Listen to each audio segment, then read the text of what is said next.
to Leicester. Alan, what happened? Where's it gone wrong? Well, they had a decent start, but they didn't replace the goalkeeper, Schmeichel. I think that was the first problem. And having so many players out of contract.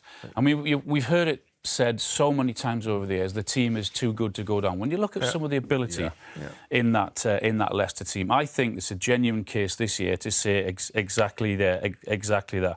They picked up before the World Cup, but when you've got that many players out of contract, I don't think that's healthy for your football club. I'm not saying that a lot of them don't care, but I just don't think it's a healthy situation when we've got one of your best players also who's got a year left in Maddison. Yeah. Oh, I have to say, Maddison is excellent this season. Remarkably consistent, a team that struggled. But what I would also say is that when you look at the success that Leicester have had, there are 12 or 13 clubs in the Premier League that could happen to in the near future because the system is designed to make upward mobility very, very difficult.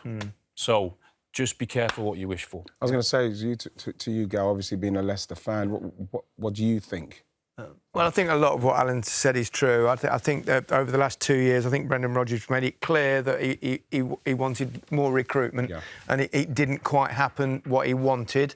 Obviously, I felt personally, I know a lot of Leicester fans will disagree, that I thought Brendan Rodgers had done a good enough job to at least earn the right to try and keep Leicester up.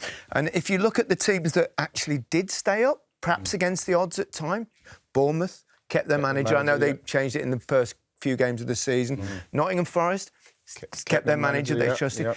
West Ham kept David Moyes. They trusted in him, and they got rewarded for that. Now, I'm not saying Leicester would have stayed up without that, but I think that was, it was too little too late in that sense. I think when you listen to James Maddison as well, at this stage of the season, knowing exactly what Leicester needed to do, having to say about hunger and fight, that dressing room's kind of gone. Yeah.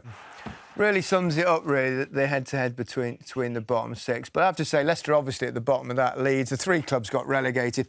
I want to say one thing about Leicester. If you'd have told me 8-10 years ago that Leicester would win the Premier League, win the FA Cup, win the Community Shield, and then get relegated a few years later, I'd have taken that. I'd have written your hand off and it would have been a miracle. So let's stay a glass half full.